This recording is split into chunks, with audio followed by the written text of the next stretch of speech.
documenting what you learned from your pilot or proof of concept. Hello, thank you for joining us. This is What Counts, a podcast created by Trailblazer Consulting. Here we highlight proven solutions developed through our experience working with companies across various industries, and we talk about how you can apply these solutions to your company. We share our experience solving information management challenges like creating and implementing a records retention schedule, creating an asset data hierarchy, or helping with email management. This is Lee, and in this episode, Maura and I will discuss the mechanics of what you do after your pilot or proof of concept. Yeah, you with me? I'm with you. It's not just after, though. It's through the whole process. So we talked in a recent episode, we talked about people use the term pilot or proof of concept. You might even hear soft launch as sort of phase one of an implementation project. And we try with our clients to put some more structure around those terms. So proof of concept is, to me, the most important one because as we defined it in our last episode, but just as a reminder, the proof of concept is really, hey, we're making a big change. We're anticipating a big change in system or process or both. And we have some questions about how it's going to work. And so we have a plan, and we want to test that in a very confined way. And at the end of the test, we will do a go, no go decision. And it could be no, like, hey, this didn't work like we thought it would, and let's make a different decision. Pilot, on the other hand, is more like, we're pretty sure about where we're going. We have the plan on how to move forward. We've got pieces together, and we want to test everything out on a small group before we go to a bigger group. But it's pretty unlikely that at the end of the pilot session, we're going to decide to stop. Yeah, there Soft may be launch, some tweaks along the way just to get it right for that pilot group, right? But right, pretty exactly. much set. And use things from the pilot to tweak the bigger plan. But we're not really planning that our path is gonna, we're not gonna make a hard right turn at the end of it or stop or pause or anything. Soft launch is even squishier than that, which is, we call it a pilot, but really it's just the first group we roll out to, and we're not going to make any changes in our rollout philosophy. Okay, so we said all of that, and we've had some good examples about what we have done in the past that were pilots versus proof of concept and how they worked out and what we learned from them. But as I was thinking back to that episode, I thought it might be helpful if we walk through the steps for how you do this. And it's the same steps, whether it's a pilot or a proof of concept, but the artifacts or the outcomes are different. So first step is, what is it? Are we doing a proof of concept? Are we doing a pilot? And the question you need to ask yourself there is, how confident do we feel in our plan? If we have, we 99% confident this is the right plan, and we just want to test a couple things and maybe make some tweaks, that's a pilot. If we are feeling okay about our plan, we put a lot of thought into it, but actually there's some questions we just can't answer until we get into it. That's more of a proof of concept. And I think so the first step is make that decision and make sure all your key stakeholders understand that this time we're doing a proof of concept because we think this is the way to go. Here's all the work we've done to get to this point. But we have these questions outstanding, and we think the best way to try and answer them is do a proof of concept and then take a hard look at what we find. So that's step one. Step two is actually write down, what are we testing? So what are those questions, whether they are big or small, whether you're in a proof of concept, big questions to answer, or you're in a pilot, small questions to answer that might result in some tweaks. Write them down. And I would say, if you are coming up with a list that has more than 3 things that you're testing, big or small, you're not ready for either a pilot or a proof of concept. You need to go back to requirements and design, because this is supposed to be a confined, limited amount of time, a limited group of people involved, and you want your pilot or your proof of concept. It can't just drag on for years while you try and figure out what you're doing next. That's not what we're talking about here. So up to 3 big questions or small questions that you're trying to answer with this activity.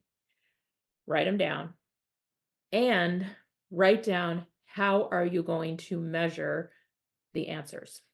So let's go back to our example about email management that we talked about in an earlier episode. We had some questions. We had a plan.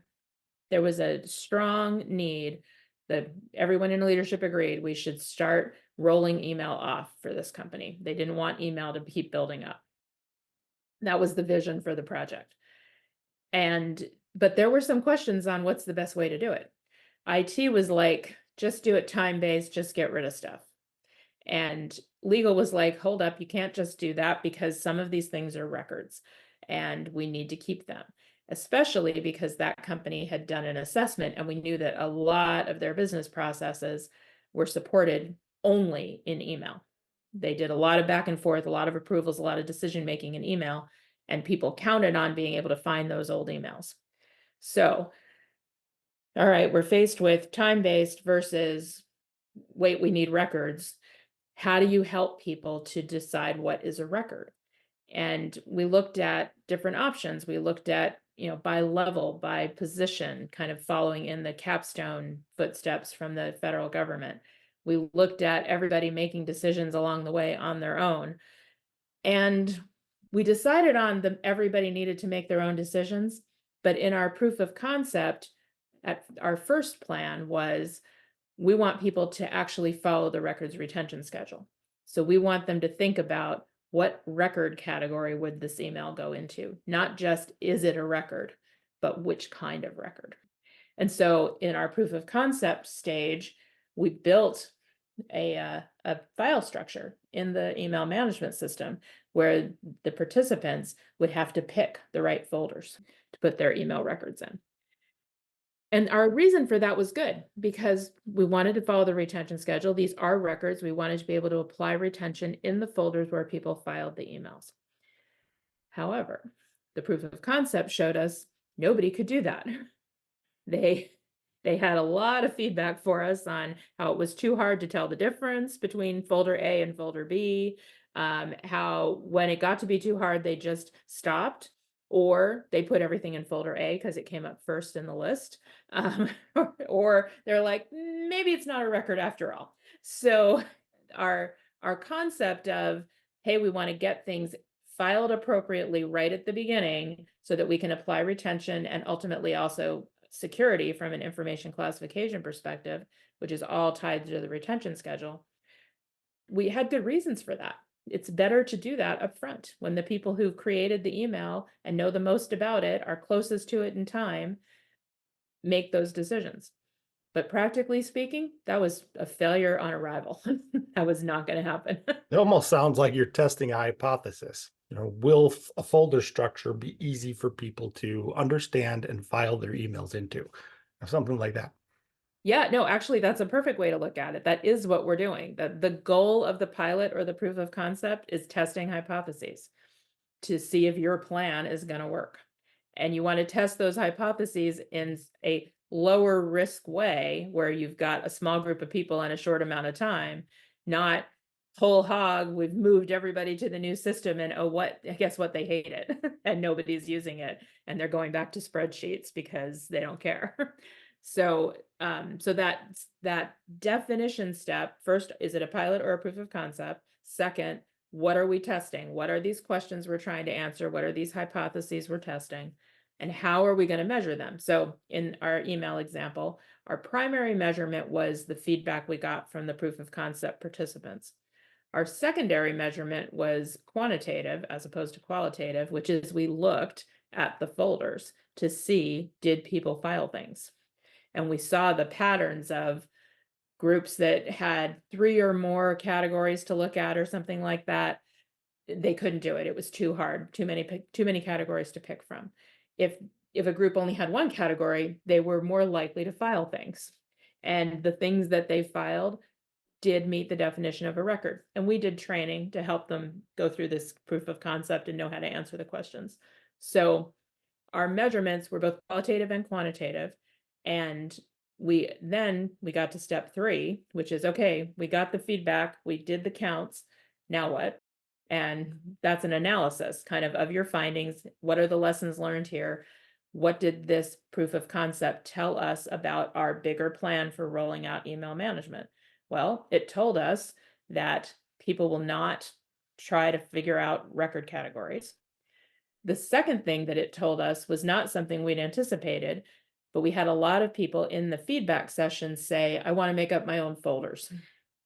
I want to make up my own folders in the folder that you asked me to put things in. And we didn't care about that. Like, we hadn't seen it as important at the beginning, but we also didn't mind that people did it. So we took all of those findings, the kind of scattered and inconsistent rate of people filing things at all, plus the verbal feedback of it's too hard to choose among categories, and the bonus feedback of I want to make my own folders. And we changed our implementation plan for the bigger rollout to say, we're going to big bucket even more than the retention schedule for this company was already a medium-sized bucket based on business process and function. But we made it a bigger bucket, pretty much based on department, and put everybody into the folders that we assigned them each to the same folder that matched their department. We met with all the vice presidents, said, here are all the staff that are going to end up in this folder who will be putting information into the same place, sharing access to the information that's in there. We got some feedback from the vice presidents at that point saying, hey, it's too many people, we need a smaller group. So a more confidential group for senior managers or something. We created those. And we added to our training, how do you set up a folder in your shared environment? So that we could give people that flexibility and that we would know what they were doing. So that worked out well. We then ran through, dozens of training classes and dozens of small group meetings and gave people feedback on how to do, on what they were doing, and answered all their questions and started rolling that out. So going through the disciplined process of we're doing a proof of concept, which means we're going to make big decisions at the end of this. It's not just an exercise because we have to. What we were testing out about record categorization and filing, how we were going to measure it, and what did we do with the feedback. So that discipline helps in every case I've seen. When you don't have that, pilot projects tend to go on for a long time and you don't get anywhere. What do you think about that, No, Will? I think you're absolutely right. And that email project is a great example in many cases, and especially this. But I think what I heard you say is, what is it? What are you doing? A proof of concept or a pilot, from that matter, to kind of decide right up front. Then write down your hypothesis or hypotheses so that you can prove out one or the other. Do the analysis, figure out what you learned from that, make some changes, and then change your implementation plan that fits your needs. Kind of what I heard. It's logical. I think so. And it works. We've seen it work multiple times. I've also seen pilots that everybody said it was a pilot, but really all that happened was IT stood up some software and 3 people used it. And then it was there, but nobody ever went back to it. And that wasn't a pilot and it wasn't a successful implementation. So I think it's important to be disciplined about how you use these terms and how you carry out these steps. It leads to better overall project success. Makes total sense. All right. If you have any questions, please send us an email at info@trailblazer.us.com or look us up on the web at www.trailblazer.us.com. Thank you for listening, and please tune in to our next episode. Also, if you like this episode, please be a champion and share it with people in your social media network. As always, we appreciate you, the listeners. Special thanks goes to Jason Blake, who created our music. Thanks, everyone.